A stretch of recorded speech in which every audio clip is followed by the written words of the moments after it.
where there is no old and everything renews.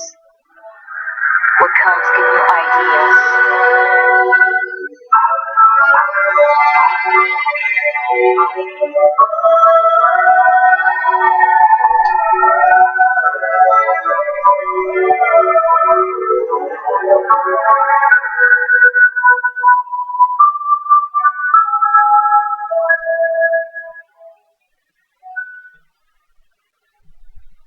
Hey everybody, welcome to the Jimmy Dore Show. I'm here with the miserable liberal and Ron Placone. I'm miserable. Howdy, howdy. So, finally, the New York Times is telling us why we're really in Afghanistan. Why do you think we're really in Afghanistan? We got rid of the Al-Qaeda in like 5 seconds, and we're still there 16 years later. 16 years we've been occupying another country. 16 years. So, let's just go right into it. Here's what the New York Times, there's their headline. It says that Trump finds reason for the U.S. to remain in Afghanistan. Minerals. So we've actually reported this before. So now Trump's president, now he's rediscovering minerals. Because they discovered minerals in Afghanistan.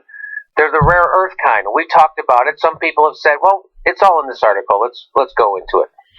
Afghanistan's vast mineral wealth, which his advisors and Afghan officials have told him could be profitably extracted by Western companies. So that's why Trump now wants to stay in Afghanistan, because Afghanistan's vast mineral wealth, which his advisors and Afghan officials have told him, could be profitably extracted by Western companies. Boy, it's so different. So literally, what Smedley Butler said in 1935, that war is a racket. War is a racket, the same shit. We're occupying your country. Can we steal your natural resources? Yeah. You mean like always? Mr. Trump, who is deeply skeptical about sending more American troops to Afghanistan, has suggested that this could be one justification for the United States to stay engaged in the country, so we could take their natural resources. And by the way, it's not going to come benefit Americans. It's going to benefit Western corporations. If we do take their rare earth minerals and we let Western companies exploit them or extract them or whatever, you ain't going to see a penny of it, just so you know. Okay. Last week, as the White House fell into an increasingly fractious debate over the Afghanistan policy, 3 of Mr. Trump's senior aides met with a chemical executive, Michael N. Silver, to discuss the potential for extracting rare earth minerals. Mr. Silver's firm, American Elements, specializes in these minerals, which are used in a range of high-tech products. In 2010, American officials estimated that Afghanistan had untapped mineral deposits worth nearly $1 trillion. An estimate that was widely disputed at the time and has certainly fallen since, given the eroding price of commodities. But the $1 trillion figure is circulating again inside the White House, according to officials who said it caught the attention of Mr. Trump. In 2006, the George W. Bush administration conducted aerial surveys of Afghanistan to map its mineral resources. You mean the guy whose ethics lawyer is the person we turn to now for all of our ethical questions? That administration? Yes. I didn't know they did anything wrong. Huh. Crazy. Under President Barack Obama, the Pentagon set up a task force to try to build a mining industry in Afghanistan. I thought, what are we in Afghanistan for? What are we doing? I think we're trying to get tenure. 4 more years. I thought it was spreading democracy, gentlemen. I thought we were spreading democracy in the Middle East. That's what we're doing. A challenge that was stymied by rampant corruption as well as security problems and the lack of roads, bridges, or railroads. So it's tough to build a mining industry because they lack roads, bridges, railroads, plus there was corruption as well as security problems. But they tried. It would be dangerous to use the potential for resource exploit. Listen to this. This is awesome. it would be dangerous to use the potential for resource exploitation as a selling point for military engagement, said Laurel Miller, a senior analyst at RAND who served until last month as the State Department Special Representative for Afghanistan and Pakistan. Yes, it would be dangerous to use the potential for resource exploitation as a selling point. What's your line of work? Oh, I'm in sales. What do you sell? I'm in sales too. I sell watches. What do you sell? I sell wars in the Middle East. I sell a war in the It's a racket. It's pretty profitable. I sell wars for the exploitation of natural resources. The barriers to entry are really quite considerable, and that kind of argument could fuel suspicion about America's real intention. Let's just read this together. All right?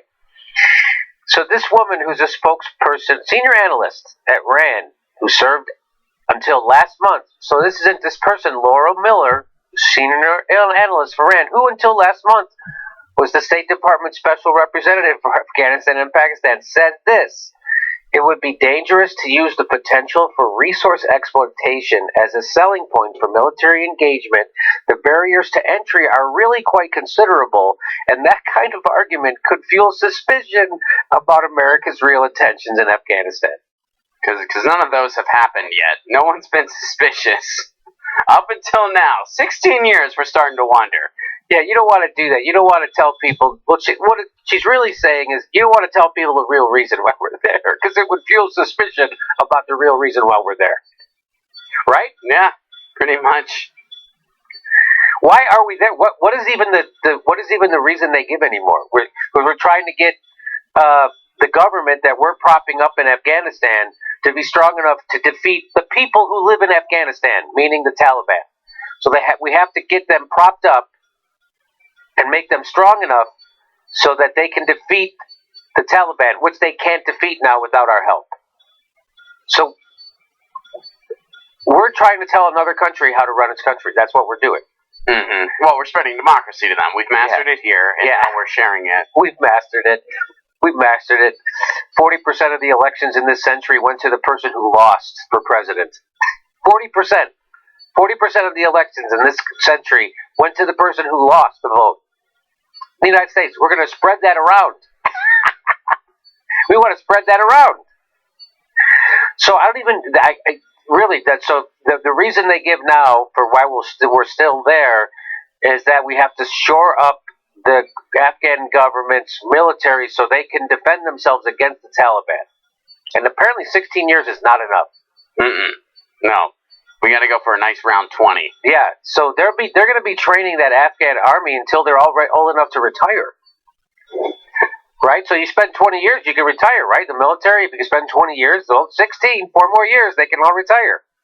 And then they got to train a whole new one. So and then they got to let's just reset that clock. Yeah. My brain is exploding that we're in Afghanistan. I don't even understand it. And I know we keep saying stuff like, this is our longest war that we've ever been in.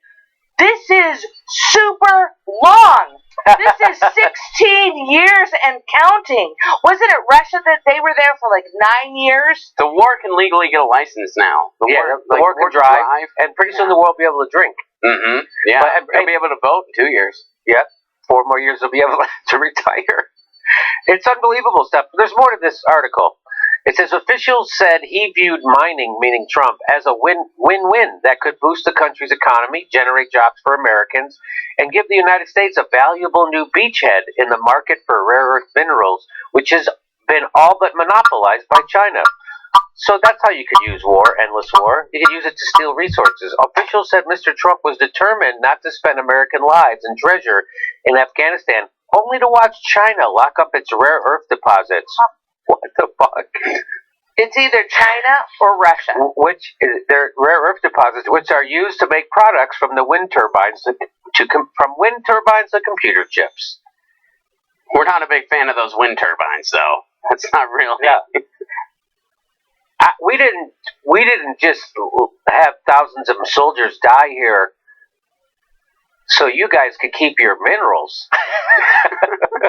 That's what they're saying. I didn't have spent all this money over here and all these dead soldiers so you guys could keep your... We got to get something. We got to get payback. I'm not just going to let China come in after we've been here bombing people for 16 years. Those are our bombs. We get to keep it. That's what they're saying. Mr. Trump's interest also reflects how his military advisors, get this, how his military advisors have struggled to present him with other persuasive reasons to send troops to the country. So their whole job is to sit there and try to figure out a reason to give Trump that he would find acceptable to send more troops to Afghanistan. That's what that paragraph says to me. Their whole job, they're struggling to find reason. We gotta send troops. Why? Well, because that's what we do. But why do you want to tell? Well, we have to come up with a reason. Like the default position is we gotta send more troops to Afghanistan. We gotta keep the wars going. Why? That's what we do. But now we have to come up with a reason that's acceptable to you. That's what they're saying. They don't need their own reason. They just like it. They're the military advisors. Finally, we found more cool shit in the ground. Yes. Okay, so as I'm looking at this statement, all I keep thinking to myself is, where are the peace advisors? Right. They have struggled to present him with other persuasive reasons to send troops to the country where the United States has been at war since 2001. Speaking to employees of the CIA, the president said the United States had erred in withdrawing troops from Iraq without holding on to its oil. Now, that shocks a lot of people to hear Trump say that, because we normally never say that out loud.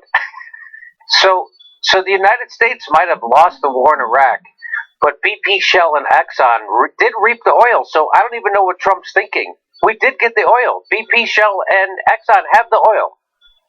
They're reaping the profits. So after years of sanctions on Iraq, those oil companies rushed in. Oh, great. We're invading for freedom and safety. Maybe we could also get the oil. They got the oil. And as Trump said, the old expression, to the victor belong the spoils, Mr. Trump declared. You remember. First of all, everyone hates that Trump talks like that, but he's just saying outwardly what everyone knows is happening. And they were like shocked by it. Oh, you can't say we got to take their oil. That's what we did. It was a success, the Iraq war. We got the oil into the Western companies. So, when next time an Army recruiter knocks on your door and wants to talk to your 17-year-old kid, tell him this. Show him this video. Tell him, what? What are we doing over there? Nothing. You know what? We're just ruining people's lives, dropping bombs for profit for oil companies and the military-industrial complex. It's a nice symbiotic relationship. And now it's literally in the Washington Post. I mean, it's literally in the New York Times. Look at that. I'm sure they couldn't stop talking about it on MSNBC. This article came out July 25th. I like how it almost reads like it's like a victory, too. Yeah. Like, we found a reason. Awesome. We're sticking around, guys. Sleep tight. We're still going to be there.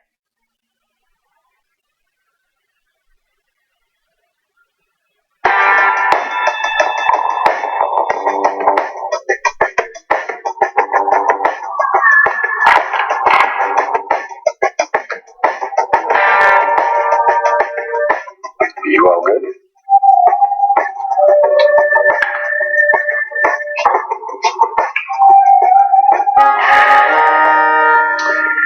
I take on any job. I look at it the same way as it takes to make the thing. Positive versus negative. Now, you mix a little bit of this with a little bit of that, and you get a reaction. A reaction is power, and it's moving fast, and it's moving away from you, and it keeps moving till it hits something like a ball wall. Sure, like a ball wall. That energy is moving away from you. It's called a positive pressure base, but there's also The negative pressure phase, that part of the thing that sucks some of the energy back towards you. So you want to make sure you always got more positive than negative. Or else you gotta get out of the way fast. So, pulling off a job like this, I gotta weigh the positive versus the negative. Well, you Logans can just think of it as a plus or minus. We get positive and negative. Okay. So, all cash. That's a positive. But a place like the track is going to have 20 times the security of a bank. So that's negative. But there'll be a whole mess of people walking around there. That's positive. Helps us blend in. There'll be metal detectors and cameras and, recording every inch of the place. That's negative. We can't bring anything through them gates. No explosives. No, we don't want to use any guns. Absolutely no guns. Well, I guess then, for you Logans, that's a positive. So, you'll do. Which one of you Logans is busting me out of here?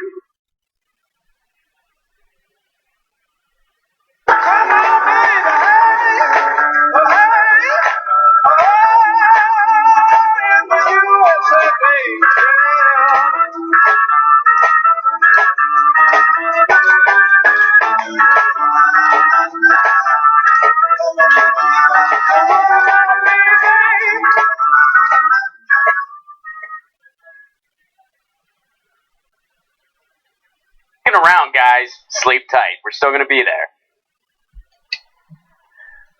So I'm shocked that made it into the New York Times. But they often will print stuff like that. But again, it's not what it's focused on. It's not what it's not their overarching theme. Their overarching theme is Russia hacked our election. We need to start World War III. That's their overarching theme. And that we're fighting the bad guys in the Middle East. That's why we're there. So at least they let you know. At least they're letting you know that this is what's going on. But it's still reported in a funny way. Like, the Barack Obama administration, they tried this. They don't go, hey, what are we there for? What is going on? But this is a good job by James Risen and Mark Landler. It's a good job. Okay, so now you know the rest of the story. Why we're still in Afghanistan. Wouldn't it be awesome if Trump got us out of Afghanistan and Syria? Wouldn't that be great? If he keeps speaking recklessly and a bunch of people are finally like, wait, what the fuck? That's what's going on? Trump just says out loud what we've been doing in secret. Yeah. That's gross. That's just gross of Trump to do that.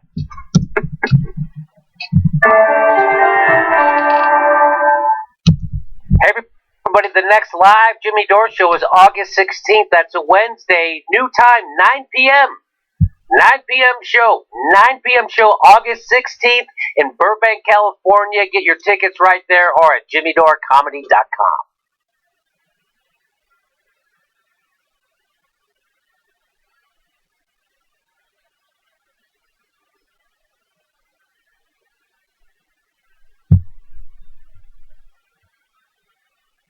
Hi, everybody. I'm here with the Miserable Liberal and Rob Lacoste.